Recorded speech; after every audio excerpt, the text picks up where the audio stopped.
नमस्कार, आदाब, सत श्री अकाल नाजरीन। आप देख रहे हैं एमको न्यूज़ हिंदी। कैमरामैन इरफान के संग मैं मोहम्मद शब्बीर। अभी आप देख सकते हैं मेरे पीछे एक बंगाल का एक जाना माना एक ऐतिहासिक जगह जिसका नाम विक्टोरिया से लोग जानते हैं इसको। ये वही जगह है। सन 2021 की 23 जनवरी को एक काफ़ी बड़ा अच्छा सा प्रोग्राम चल रहा था जहाँ के बीजेपी के कुछ लोगों ने इसको एक मतलब सियासती तौर पर एक नारा लगा करके कहीं ना कहीं ममता बनर्जी को रुस्वा किया था। और ममता बनर्जी या स्पीच देने से उनको वो नहीं आई थी क्योंकि उनको बहुत बुरा लगा था।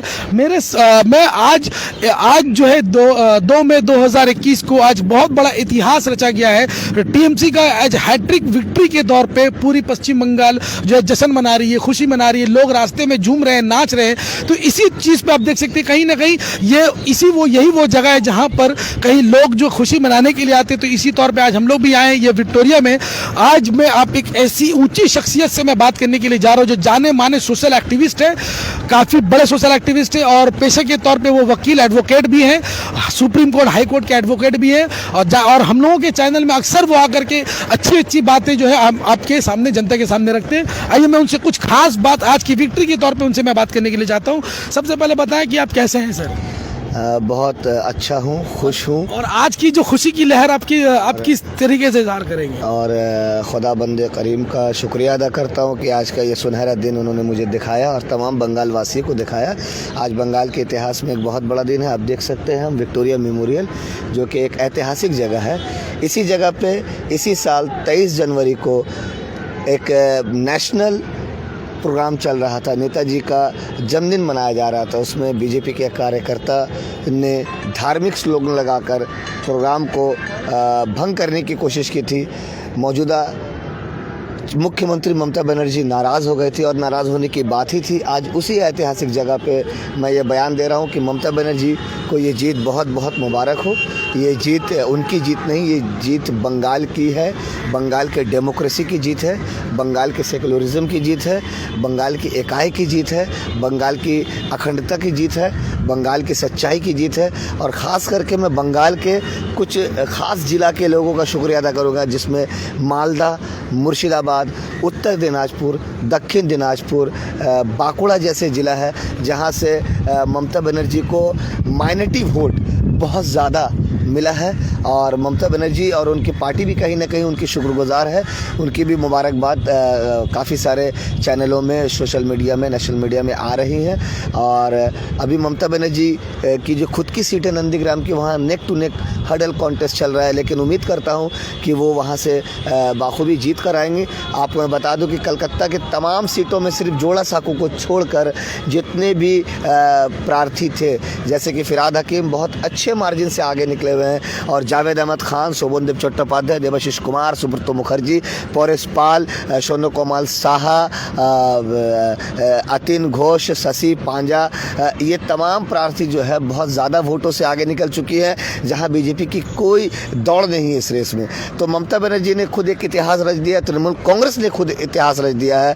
और जिस तरीके से प्रधानमंत्री ने कहा था कि बहुत ख़राब तरीके से, मुझे भी कहीं ना कहीं वो ख़राब लगा कि उन्होंने कहा था दीदी ओ दीदी, लेकिन अब क्योंकि वो प्रधानमंत्री, मैं उनका सम्मान करता हूँ, मैं अगर कह दूँ मोदी ओ मोदी तो बहुत ख़राब बात हो जाएगी। लेकिन बंगाल में एक कहावत है, बंगला में एक कहावत है कि दादुर होलो कतो टेंशन, दादू ना पेलो पेंशन, वो दादू पोटल तुलो। तो कहीं ना कहीं ये कहावत कैलाश विजयवर्गीय को, अमित शाह को और तमाम बीजेपी के कार्यकर्ताओं को मेरे तरफ से मुबारकबाद के तौर पे दे रहा हूँ। और आने वाले दिनों में बंगाल की जिस तरीके से उन्नति हुई है, जिस तरीके से ममता बनर्जी ने अस्पतालों के लिए, रास्ते को लेकर, शिक्षा को लेकर, नौकरी को लेकर काम किया, आगे भी करते रहेंगे। आपको मैं बहुत बड़ा चीज़ बता दे रहा हूँ, पिछले कई चुनावों में जो पोस्टल बैलेट का मामला था, जो सरकारी कर्मचारी DA THRO को लेकर जो मांग कर रहे थे, कहीं ना कहीं वो नाराज़ थे। लेकिन इस बार पोस्टल बैलेट में भी तृणमूल कांग्रेस को बहुत ज़्यादा मतदान मिला, बहुत ज़्यादा वोट मिला है। और यही वजह कि तृणमूल कांग्रेस 200 प्लस के आंकड़े पार कर चुकी है। और बहुत से ऐसे जगह हैं जहां तृणमूल के दिग्गज नेता जैसे टालीगंज से बाबुल सुप्रियो जी हार रहे हैं, लॉकेट चैटर्जी चुचुरा से हार रही है, तो ये जो आपका अर्जुन सिंह का लड़का वो भी पीछे चल रहा है, और मुकुल राय का लड़का वो भी पीछे चल रहा है। सर मैं एक सवाल करता हूँ, आपको बीच में इंटरप्ट करता हूँ। सर आप एक बात बताएं, मैं बात करता हूँ शुभेंदु अधिकारी की। उनका एक छोटा सा वीडियो आया था, उन्होंने कहीं ना कहीं ये कहा था कि 50,000 वोट कम से कम, इस वोट से नीचे अगर हमें ना हराऊं तब तक वो सियासत छोड़ देंगे। तो क्या लग रहा है कि उनको सियासत छोड़ देना चाहिए या फिर वो ममता बनर्जी को पछाड़ने में सक्षम है? देखिए, शुभेंदु अधिकारी कोई बहुत बड़े नेता तो है नहीं। शुभेंदु अधिकारी ने अपने फादर शिशिर अधिकारी और ममता बनर्जी का उंगली पकड़कर राजनीति में कदम रखा। लेकिन वो कहावत है ना कि जब गीदड़ की मौत आती है तो लोग शहर की तरफ भागते हैं, तो उन्होंने भी शहर की तरफ भागने की कोशिश की। लेकिन आप देखिए जिस तरीके से भारतीय जनता पार्टी ने धर्म को लेकर पोलराइजेशन का इस्तेमाल किया था, आज वो पोलराइजेशन कहीं ना कहीं मतलब पूरी तरीके से फेल नज़र आ रहा है। और सबसे अच्छी बात है, जो एंटी इनकम्बेंसी जो देखा जा रहा था वो बीजेपी में ही देखा गया है, क्योंकि बीजेपी के लिए लोग जो है, जो उनके कार्यकर्ता थे, बहुत सारे ऐसे ऑडियो भी आए हैं सोशल मीडिया, नेशनल मीडिया में, जहां ये देखा गया है कि बीजेपी के कार्यकर्ता अपने कैंडिडेट को लेकर बहुत सारा नाखुश थे। तो बहुत सारे कारण हैं, और कहीं ना कहीं जो बंगला में कहते हैं बोरेगी, तो बाहर की जो बात है वो साबित हो चुकी है कि जिस तरीके से भारतीय जनता पार्टी दूसरे राज्यों में, जैसे केरला में भी चुनाव हुए हैं, तमिलनाडु में भी चुनाव, आसाम में अभी भी नेक टू नेक लड़ाई चल रही है। अगर कांग्रेस और AIUDF का अगर गठबंधन होता है तो कहीं ना कहीं वहाँ भी सरकार बन जाएगी। और केरला तो शिक्षित राज्य है, वहाँ लोग समझदार हैं, अपने उन्नति के लिए वोट देते हैं, UDF हो या LDF हो। और तमिलनाडु में एक बहुत बड़ा नया रुझान नज़र आया है, DMK यानी कि करुणा दीदी के लड़के स्टालिन, और कांग्रेस की एक बहुत बड़ी जीत है। और सबसे बड़ी जीत पूरे हिंदुस्तान में जो है वो है सच्चाई की, यूनिटी की, डेमोक्रेसी की, सेकुलरिज्म की, जो बंगाल में नज़र आ रहा है। आपको बता दूं, उत्तर प्रदेश समाजवादी के प्रमुख पूर्व मुख्यमंत्री अखिलेश यादव ने, जया बच्चन ने, और आपके महाराष्ट्र से संजय राउत ने, जम्मू कश्मीर से उमर अब्दुल्ला, फारूक अब्दुल्ला ने, सभी लोगों ने मुबारकबाद पेश किए। और सबसे बड़ा अरविंद केजरीवाल, दिल्ली के मुख्यमंत्री, जो बहुत परेशान है, उन्होंने भी ट्वीट करके ममता बनर्जी को मुबारकबाद पेश किया है। तो कहीं ना कहीं ये 10 करोड़ लोगों की जीत है, ममता बनर्जी की जीत है। अब ममता बनर्जी को देखना होगा कि और बेहतर तरीके से, किस तरीके से वो काम कर पाए, लोगों तक पहुंच पाए, क्योंकि अब पूरी दारोमदारी, पूरी तरक्की उनके हाथ में है। अब देख सकते हैं कि जाने माने सोशल एक्टिविस्ट सैयद नफरुल इस्लाम साहब ने काफ़ी अच्छी बातें हम लोगों को बताई है। मैं उनसे आखिरी सवालात करके मैं ये बात को ख़त्म करूँगा क्योंकि वक्त बहुत कम है। सर अब सबसे पहले एक बात बताएं, क्या लग रहा है कि जैसे कि कहीं ना कहीं अमित शाह ने, नरेंद्र मोदी जी ने कहा था कि वो 200 प्लस का आंकड़ा पार करेंगे, और सबसे बड़ी बात मैं बता दूं कि ये पश्चिम बंगाल, यही वो पश्चिम बंगाल है जहां 34 साल राज CPM ने किया था। आज इस साल के इलेक्शन में, सन 2021 में, कहीं ना कहीं उनका सुपड़ा साफ होता दिख रहा है। जितनी सीटें उनके पास 2016 में थी, 2021 में उनके पास भी एक सीट भी नहीं आ पा रही सही तौर पे। तो इस बारे में क्या बोलना चाहेंगे आप? देखिए, मगरी बंगाल एक ऐतिहासिक भूमि है। आप अगर सन 72 की बात करेंगे, जब सिद्धार्थ शंकर राय की हुकूमत बनी थी, मुख्यमंत्री बने थे, तो उस वक्त कांग्रेस ने भी एब्सोल्यूट मेजोरिटी लाकर हुकूमत बनाया था। 1970 में जब जुती बासु आया तो वो भी 190-200 का आंकड़ा लेकर आए थे। और इसी तरीके से जब भी चुनाव हुआ है, जो भी राजनीतिक दल आई है वो बहुत ज़्यादा बहुमत लेकर आई है। और यही वजह है कि 2006 में वाम फ्रंट के पास 235 सीटें थी और ममता बनर्जी ने 35 सीट लाया था। लेकिन 2011 में 189 सीट लाकर, और 2016 में 211 सीट लाकर इतिहास रच दिया। और इस बार फिर 200 से पार कर दिया।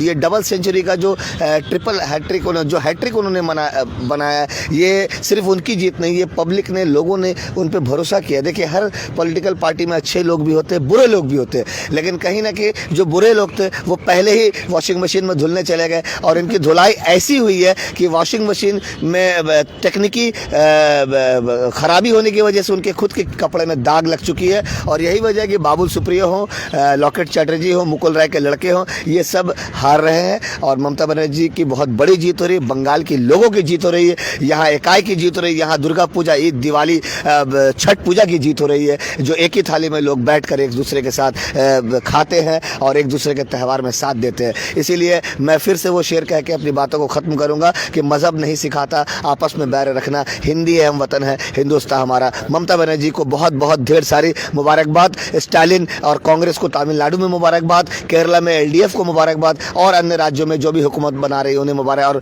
अपील करता हूं कि आप हुकूमत बनाने के बाद लोगों का साथ दें, लोगों का विकास करें। धन्यवाद। आप देख सकते हैं कि सैयद नफ़ीरुल इस्लाम साहब जो एक जाने माने पेशे से वकील भी है और वो एक काफ़ी बड़े सोशल एक्टिविस्ट भी है। मेरे संग आज मौजूद है मोहम्मद इरशाद साहब जो अपने तौर पे एक बहुत बड़े सोशल वर्कर भी है और लोगों के ज़मीनी स्तर पे वो बहुत मदद भी करते हैं। आइए उनसे भी कुछ दो बात जानने की कोशिश करता हूँ मैं, क्योंकि आज के मौजूदा हालात जो TMC का ट्रिपल विक्ट्री का जो केस आया है, मतलब जो खुशी आया है, जो लहर चली है, मैं उनसे भी कुछ सवाल करता हूँ। सर आप पहले बताएं, सर आप कैसे हैं? सर अच्छा है सर, आप बताएं कि आज का जो TMC का जो ट्रिपल विक्ट्री का जो खुशी पूरे पश्चिम बंगाल में लहर दौड़ा है, तो इस बारे में आप क्या कहना चाहेंगे? सर बोलना यही है, प्रधानमंत्री को जो चीज़ शोभा नहीं देता है वो काम उन्होंने किया। वो बता दिए हैं कि हम झोला छाप हैं, झोला उठा के कहीं पे भी निकल लेंगे। तो दीदी शेरनी है, जंगल में कौन राज करता है? शेयर करता है, शेरनी राज करती है। ठीक है, भिखारी, सड़क छाप, झोला छाप, चोर, ये लोग क्या करते हैं? भागते हैं। तो अभी इनका भागने का दौर शुरू हुआ है बंगाल से और अभी ऐसे ही उनका सत्ता जाता रहेगा। और दिल्ली में जो ये राज कर रहे हैं, आने वाले 5 सालों में हो सकता है कि इनका राज भी ये जाने वाला है। और मोदी जी जो बार बार बोलते हैं ना, ओ दीदी दीदी मैंने आपको सरकार बना दी, तो उन्होंने सरकार सच मानों में बनवा दिया ममता बनर्जी को, क्योंकि उनका जिस तरीके से बोलना एक चीफ मिनिस्टर को, उनके मुंह से ये शोभा नहीं देता है, प्राइम मिनिस्टर के मुंह से ये शोभा नहीं देता है, पर हर एक छोटी छोटी हरकत उन्होंने की है जिसके वजह से बंगाल के लोग बहुत समझदार हैं, पढ़े लिखे हैं। ये यूपी बिहार नहीं है जो आदमी अंधभक्त बन जाए, ये बंगाल है। तो यहाँ पे लोग बहुत ही समझदार हैं, सूझबूझ के सभी ने अपना डिसीजन लिया, अपना मतदान दिया है। आज वो मतदान का जो फल होता है वो फल दिखाई दे रहा है। सर मैं आपसे एक सवाल करूँगा। मैं ये सवाल मैंने नफ़ीरुल इस्लाम साहब से भी किया था कि शुभेंदु अधिकारी चैलेंज किए थे ममता बनर्जी को कि वो 50,000 वोट से जीतेंगे वरना वो सियासत छोड़ देंगे। इस बारे में कोई टिप्पणी करना चाहेंगे आप? बिल्कुल, क्योंकि ऐसा कहीं पे भी दिखता ही नहीं है कि वो छोड़ेंगे। वो सियासत नहीं छोड़ेंगे, वो देश छोड़ेंगे। अच्छा क्योंकि अब उनके ऊपर क्या है ना कि जितना धुलाई होने का था वो हो चुका है, जितना गेवड़ा रंग चढ़ने का था चढ़ चुका है। अब उनके ऊपर कालिक पुताई होगी और कुछ नहीं चलेगा, क्योंकि वो शेरनी से लड़ने को चले और उनके पास में कुछ भी नहीं था। तो पछाड़ने वाली बात, वो चैलेंजिंग वाली बात आदमी किससे करता है? चोर, डकैत, जुमलेबाजी की सरकार, ये क्या आपको उन्नति देगी, क्या देगी? जिसके सरकार को आपको मैं बोलना चाहूँगा, कोरोना आते हुए 1.5 साल हो गया है और 1.5 साल के अंदर में ना तो प्रधानमंत्री ने कहीं ऑक्सीजन प्लांट बैठाया और ना ही तो कुछ किया। आज सऊदीया से ऑक्सीजन प्लांट आता है, वहाँ से ऑक्सीजन, तो यहाँ पे प्रधानमंत्री ट्वीट करते के बोलते हैं PM केयर फंड से उन्होंने किया कुछ। तो PM केयर फंड का भाई ऑडिट क्यों नहीं दिखाते आप तो चोर हैं, आप कहाँ से दिखाएंगे? आपके पास वकार है कहाँ? जी देखिए कितनी अच्छी बातें हमारे जो इरशाद साहब जो हैं, ये काफ़ी बड़े जाने माने सोशल वर्कर भी है, ज़मीनी स्तर पे लोगों की मदद करते हैं। उन्हें कितनी अच्छी अच्छी बातें कही है। मैं आखिरी सवाल करके ये बात ख़त्म कर दूंगा क्योंकि वक्त की तकाजा है। सर सबसे पहली बात, आपको क्या लगता है कि पश्चिम बंगाल के लोग जो है जाति धर्मवाद के नाम पर वोट नहीं दिए? उन्होंने ये जो BJP का जो जुमला चल रहा था जातिवाद के ऊपर में, कहीं ना कहीं पश्चिम बंगाल की टोटल अवामों ने इनका ये जवाब किस तरीके से दिया है? सर आप ये जान लीजिए, यहाँ पे जो पश्चिम बंगाल में जो मुस्लिम है ये 33% है, बाकी तो नॉन मुस्लिम है, हिंदू है। तो यहाँ का कल्चर ऐसा नहीं है यूपी बिहार जैसा। आप जो भी अंधभक्त हो के बना दीजिएगा और हम बन जाएंगे। हम पढ़े लिखे लोग हैं और हमें पता है कि हमारा मतदान का कितना वैल्यू है। आप ये हमें बता दीजिए, यही मोदी, यही अमित, यही योगी जी कह के गए हैं कि अगर आप हमें जिता देते हैं तो हम इसको यूपी बना देंगे। तो ऐसा हो सकता है क्या? यहाँ का कल्चर और यूपी का कल्चर में ज़मीन आसमान का फ़र्क है। दूसरा ये कि यहाँ पे मोदी जी और अमित शाह बोलते हैं NRC के वक्त में कि वोटर कार्ड वैलिड नहीं है। आज इसी वोट के लिए वो भीख मांगने के लिए बार बार बंगाल आ रहे हैं और इतना है कि रिकॉर्ड तोड़ चुके हैं वो। अगर ये वोटर कार्ड वैलिड नहीं है, वोटर कार्ड का अगर मान्य नहीं है, तो ये भीख मांगने क्यों आ रहे हैं बंगाल में? मेरा प्रश्न ये है। आप देख सकते हैं नाज़रीन कितनी अच्छी बातें मैंने इरशाद साहब जो है अभी वो कितनी अच्छी बातें उन्होंने बताई है। ऐसी ज़मीनी स्तर रिपोर्ट के लिए हम लोग और भी जगह जाएंगे, हर असेंबली में जाएंगे, जाकर लोगों से रुझान पूछेंगे, लोगों की खुशी और उनके अंदर में किसी उत्सव को पूछकर जानकर आप लोगों तक पहुँचाने की जिम्मेदारी एमको न्यूज़ हिंदी की है। बने रहे एमको न्यूज़ हिंदी के संग कैमरामैन इरफान में मोहम्मद शब्बीर। धन्यवाद।